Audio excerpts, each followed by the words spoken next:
Hi, welcome to Classroom Community. Today we're going to look at how the Classroom newsletter can be used to efficiently and effectively extend the Classroom community to parents. So let's get started.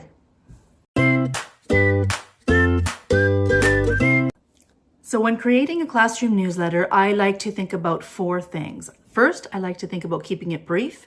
Parents are busy, and if we want them to read it, we need to make sure that it's brief.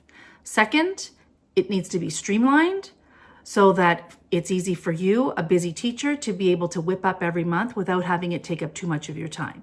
Third, it should be connected to the curriculum. Remember that anything put in print can be scrutinized, and we want to make sure that what we put out there in print is reflecting our curriculum.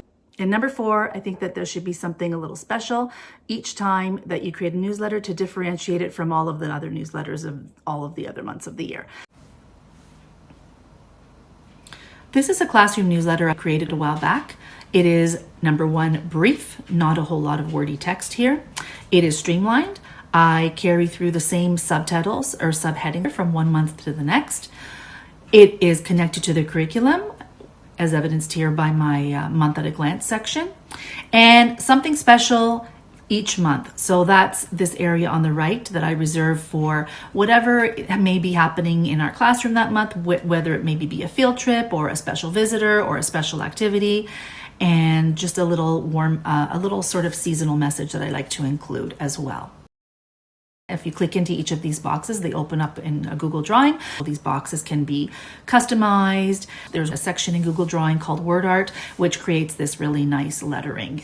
And lastly, in choosing images, seasonal images for the monthly newsletter, just another thing I like to be aware of is being sensitive to culturally sensitive material. For example, Halloween. There are many families that don't celebrate Halloween. So in the month of October, we're perhaps instead of costumes, maybe focusing on pumpkins and seasonal harvest and something like that. So something to be aware of as well.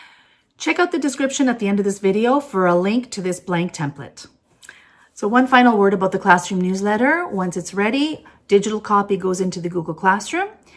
Hard copy goes into the communication folder, which goes home at the beginning of every month, which I will talk about in one of my subsequent videos coming up, also part of this series of how to extend the Google Classroom to parents. Thanks for joining me, and we'll see you next time.